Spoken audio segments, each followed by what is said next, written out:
नमस्कार साथियों, मैं आपका दोस्त बिजनेस कोच डॉक्टर उज्जवल पाटनी पेश है इंडियन इकोनॉमी पर बहुत ही डिटेल्ड केस स्टडी। साथियों, अब उन इंडस्ट्रीज का नाम, उन उद्योगों का नाम, उन सेक्टर्स का नाम लेने जा रहा हूं जिनको खतरा है, क्योंकि कोरोना ने जिंदगी को शतरंज में बदल दिया है। कोई जीतेगा तो कोई हारेगा। तो हारने वाली इंडस्ट्रीज या जिनको ज्यादा तकलीफ आने वाली है वो सेगमेंट्स कौन है, आइए एक क्षण उन पे बात करते हैं। सबसे पहले ऑटोमोबाइल, ये पहले से भी मरी हुई थी। यदि एमजी हेक्टर किया, ऐसे एक दो एग्जांपल्स को छोड़ दें, ये पहले से भी मरी हुई थी, ये और मरेंगे, क्योंकि ये किसी भी रूप में एसेंशियल नहीं है। इस वक्त आदमी को इसका ध्यान बिल्कुल नहीं आएगा। ऑटोमोबाइल। सेकंड, बहुत बड़ा देश का हिस्सा रियल एस्टेट में इन्वॉल्व है। ऑलरेडी रियल एस्टेट मरा पड़ा था, सालों साल से घुटनों के बल चल रहा था, रेंग रहा था।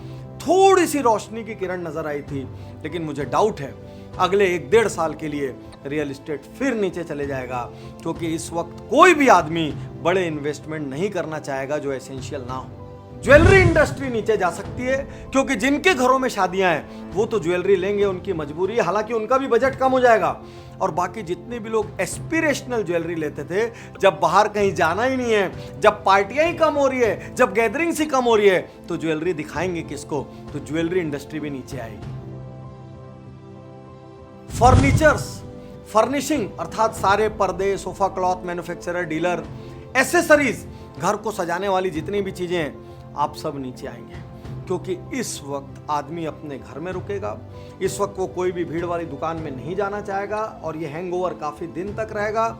यदि उसके घर में इमरजेंसी कोई दिक्कत है तो ही वो खरीदने निकलेगा, और आप तीनों इमरजेंसी में नहीं आते हैं, फर्नीचर भी नहीं आता है, फर्निशिंग्स भी नहीं आता है, होम एसेसरीज भी नहीं आता है, आप सबको दिक्कत है। जब मैं लगातार यहां बोल रहा हूं कि ये नीचे जाएगी, इसको दिक्कत होगी, तो ऐसा नहीं है कि कोई भी नहीं चलेगा। कुछ लोग चलेंगे, लेकिन उनको क्या खास काम करना होगा ये देखने के लिए मेरी अगली केस स्टडी का इंतजार कीजिए, क्योंकि ऑलरेडी इसमें कंटेंट इतनी ज्यादा है कि इसमें हम सारे सुझाव और समाधान वाले पार्ट नहीं दे पाएंगे। Luxury clothing, premium clothing, ethnic clothing, आप सबको दिक्कत जाएगी, क्योंकि इस पीरियड में लोग लग्जरीज की ओर नहीं जाना चाहेंगे। फंक्शंस कम होंगे, और फंक्शंस कम होंगे तो गैदरिंग्स भी कम होगी, और गैदरिंग कम होगी तो लोग दिखावे में ज्यादा यकीन नहीं करेंगे। अब हम आते हैं उस सेगमेंट को जिसको आज भी सबसे बड़ा नुकसान है। उस सेगमेंट ने जिंदगी में कभी ऐसा नुकसान ना देखा था, ना सोचा था। वो सेगमेंट है hotel, airlines, travel agencies, travel companies, सारी हॉलिडे कंपनीज, सारे लोकल टैक्सी ऑपरेटर्स जिसमें बड़े खिलाड़ी भी शामिल है, ओला, उबर। आपका ये जो पूरा ट्रेवल एंड हॉस्पिटैलिटी ग्रुप है, आप दिक्कत में रहेंगे। दिक्कत इसलिए रहेगी क्योंकि टूरिस्ट कम आएंगे जाएंगे, डोमेस्टिक टूरिस्ट कम ट्रेवल करेगा, बिजनेसेस ट्रेवल करने की जगह फोन का, ई कॉन्फ्रेंसिंग का ज्यादा सहारा लेंगे, लोगों के दिमाग में डर बना हुआ रहेगा, क्योंकि यह भी अब कहा जा रहा है कि जो ठीक हो जाता है वो भी कुछ दिन तक दूसरों को इन्फेक्ट कर सकता है, और ये बात जब तक चलती रहेगी तब तक आपका पूरा सेगमेंट डाउन रहेगा। लेकिन यहां आज मैं आपको एक बात कह दूं, आप कुछ भी करके कुछ महीने सरवाइव कीजिए, उसके बाद जैसे ही कोरोना का आतंक खत्म होगा, सबसे ज्यादा बेनिफिट यदि किसी इंडस्ट्री को मिलेगा तो आपको, क्योंकि लोग अपने घरों के लॉकडाउन में, अपने शहरों के लॉकडाउन में त्रस्त हो जाएंगे, और जिसके जिसके पास भी डिस्पोजेबल कैपिटल होगा, लिक्विडिटी होगी, वो सबसे पहले ये एहसास करेगा कि जिंदगी में पैसा कोई काम नहीं आता, और वो अपने शौक पूरे करने निकलेगा। और दुनिया के बड़े शौकों में से एक शौक है ट्रैवल, एंटरटेनमेंट। साथियों, इस केस स्टडी में इतनी सारी बात कही गई है कि हो सकता है आपको याद ना रहे, आपको ध्यान ना रहे। इस केस स्टडी से जुड़ा बहुत ही विस्तृत डॉक्यूमेंट हिंदी और इंग्लिश में उज्जवल पाटनी यूट्यूब चैनल में दिया जा रहा है। साथियों, इस केस स्टडी को अंत तक जरूर देखना, मिस मत करना। और इसके बाद मेरी अगली केस स्टडी आने वाली है, जिसमें मैं ये बताऊंगा इस वक्त हम सरवाइव कैसे करें। अगला बहुत बड़ा सेगमेंट आता है कंज्यूमर इलेक्ट्रॉनिक्स। मोबाइल को छोड़ के आप सबको दिक्कत रहेगी। आप में से टेम्परेरी पिकअप आएगा, जैसे अभी इन दिनों किसी का माइक्रोवेव खराब हो गया तो माइक्रोवेव लेगा, घर में खा खा के जिसका वजन बढ़ गया तो वो एयर फ्रायर लेगा कि पता नहीं कब लॉकडाउन हो जाए। इसके अलावा रिसर्च कंपनीज का ये मानना है कि नॉन मोबाइल इलेक्ट्रॉनिक्स नीचे जाएंगे। एक और बड़ा सेगमेंट जो हर सैटरडे संडे को पूरी दुनिया में जिंदा हो जाता था, वो है non home entertainment. Non home entertainment का अर्थ मॉल, रेस्टोरेंट, मल्टीप्लेक्स। आप बहुत दिक्कत में रहेंगे, क्योंकि आप भीड़ भाड़ वाली जगह हैं, और भीड़ भाड़ वाली जगह एक और सारी सरकारें अवॉइड करवाएंगी और दूसरी ओर पब्लिक खुद भय के मारे अवॉइड करेगी। So please brace for a long low period. यहां पर मैं सारे मैन्युफैक्चरर से भी एक बात कहना चाहता हूं, आपको एक और दिक्कत आने वाली है जो आपने पहले शायद कभी फेस नहीं की होगी। वो दिक्कत है लेबर्स की दिक्कत। लेबर अपने अपने घर चला गया है, वो घर जाके 1-2 महीना लॉकडाउन में रहेगा। वो इस बीच अपनी जमीनों पर या आसपास की किसी की जमीनों पर खेती करना स्टार्ट कर देगा। उसको शहर का फियर हो गया है, क्योंकि वो 200, 400, 600 किलोमीटर पैदल चल कर गया है। वो बहुत घबराया हुआ है और हो सकता है आने जाने के लिए उसको लॉजिस्टिक्स भी सपोर्ट ना करे। तो सारी लेबर इंडस्ट्रीज को बहुत दिक्कत आने वाली है। लेबर घर से आएंगे नहीं। और एक और बात से मैं कहीं ना कहीं मन के भीतर डरता हूं कि 2-3 महीने घर में रहने के बाद उनका वापस घर से प्रेम पैदा हो जाएगा। सरकार का फ्री राशन खाने के बाद, जो कि इस वक्त जरूरत है, उनके अंदर थोड़ा सा आलसीपन पैदा हो जाएगा और बहुत संभव है कि बहुत सारे लेबर वापस फैक्ट्रीज में पहुंचने में एक लंबा वक्त ले लें। देश में करोड़ों लोग सरकारी ठेके या उससे जुड़े कामों में इन्वॉल्व हैं, और ये बात सारे बिजनेस कोर्सेज मिस कर गए कि देश की बहुत बड़ी इकोनॉमी सरकार को सर्व करके चलती है। तो नॉन फियर बिजनेसेस सरकार को जो सर्व कर रहे हैं, जो फियर कैटेगरी में नहीं आते, आप सबको दिक्कत जाएगी। इस वक्त सरकार के सारे रिसोर्स कोरोना से निपटने में खर्च हो जाएंगे। तो नए प्रोजेक्ट्स बहुत स्लो सैंक्शन होंगे, पुराने प्रोजेक्ट्स पे काम रुक जाएंगे, पेमेंट्स बहुत डिले हो जाएंगी। चाहे राज्य सरकार हो चाहे केंद्र सरकार, सबके पास पैसे की क्राइसिस आएगी, क्योंकि लोगों को ऑलरेडी 3 महीना, 4 महीना, 6 महीना कहीं इंटरेस्ट में, तो कहीं टैक्स पेमेंट में, तो कहीं टीडीएस में, तो कहीं जीएसटी में, सब जगह पेमेंट रिलैक्सेशन कर दिए गए। तो इस वक्त गवर्नमेंट्स के पास पैसा नहीं होगा, तो आने वाले 6 महीने से लेकर 1 साल तक सारे एस्पिरेशनल प्रोजेक्ट्स होल्ड पर चले जाएंगे। बाकी जगहों की पेमेंट धीमी हो जाएगी। हाँ, जितने भी लोग फेयर इंडस्ट्री से लिंक्ड हैं, आप चलते रहें। एक और सेक्टर को थोड़ा सा टच कर लेते हैं, सर्विसेज सेक्टर, क्योंकि कोई भी सर्विसेज की बात नहीं कर रहा है। जितनी भी नॉन एसेंशियल सर्विसेज हैं, आप सबको क्वेश्चन मार्क है, क्योंकि अभी हर कंपनी बहुत सारे कंसल्टेंट छोड़ेगी।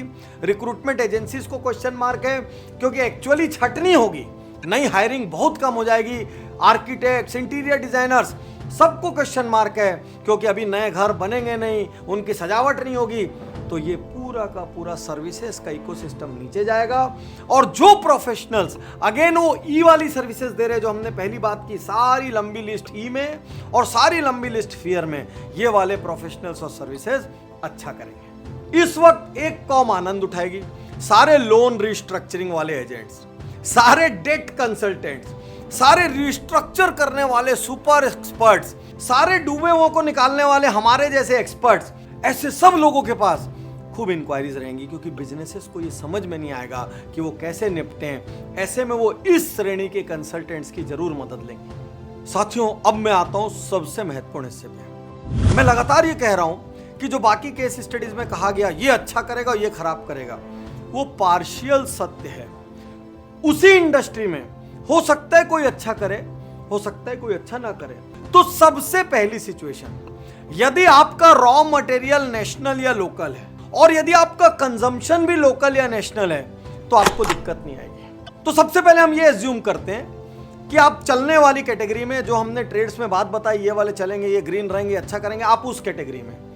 लेकिन उस कैटेगरी में भी कौन चलेगा और कौन नहीं चलेगा, ये 1 मिनट के लिए समझिए। आपके शहर में कोई एक ब्रेड बनाने वाली बेकरी है, वो ब्रेड लोकल रॉ मटेरियल से बनाता है और आप लोकली उसको खा लेते हैं, वो चलेगा। मान लीजिए आप छत्तीसगढ़ में रहते हैं और यहां पे जो आप दाल खा रहे हैं वो महाराष्ट्र से आ रही है, तो भी आप चलेंगे, क्योंकि नेशनल रॉ मटेरियल है और नेशन के अंदर ही कंज्यूम हो रहा है, तो आपको दिक्कत नहीं जाएगी। दिक्कतें कहां से शुरू होगी? मान लीजिए आपका ग्लोबल रॉ मटेरियल है और लोकल कंजम्पशन है। अब बहुत सारी चीजें ऐसी है जिसमें दुनिया के अलग अलग कोनों से उनका रॉ मटेरियल आता है। कपड़े में कई प्रकार के कपड़े होते हैं, कुछ कपड़े इंडिया में ही बन जाते हैं, कुछ कपड़ों में फॉरेन का यान लगता है। तो बहुत ध्यान से समझिए, इस भ्रम में मत आइए कि कपड़ा अच्छा चलेगा या खराब चलेगा।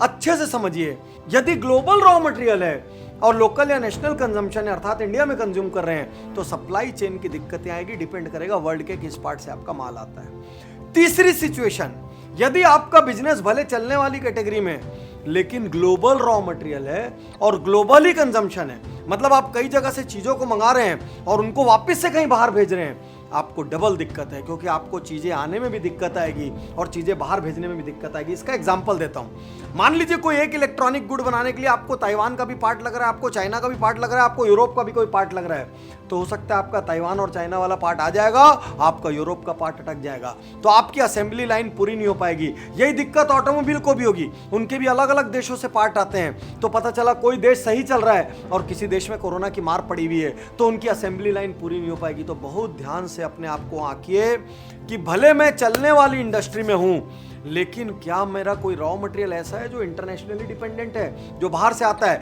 भले मैं चलने वाली इंडस्ट्री में हूं, लेकिन मेरी इंडस्ट्री के बाकी लोगों के कंज्यूमर इंडियन है, लेकिन मेरा माल जी एक्सपोर्ट होता है। भले ही मुझे इस एक्सपोर्ट पे हमेशा गर्व था, लेकिन क्या बदलते ट्रेंड को देखते हुए साल 2 साल के लिए मुझे लोकल मार्केट बिल्ड करना चाहिए, लोकल रॉ मटेरियल बढ़ाना चाहिए, लोकल कंजम्पशन बढ़ाना चाहिए, क्या लोकल पर फोकस करना चाहिए। तो इस क्लासिफिकेशन पे आपको ध्यान देना बहुत जरूरी है। और जैसे ही मैं ग्लोबल मटेरियल कहता हूं, मेरा अगला क्लासिफिकेशन आ जाता है China dependent business and non China dependent business, यानी इंटरनेशनल दोनों हैं, लेकिन एक बिजनेस चाइना पे डिपेंडेंट है, एक नॉन चाइना। और ये क्लासिफिकेशन बताने के पीछे का सेंटीमेंट समझने के लिए मैं धीरे से आपसे आग्रह करूंगा कि कोरोना कैसे बना, षड्यंत्र या संयोग, ये मेरी केस स्टडी है।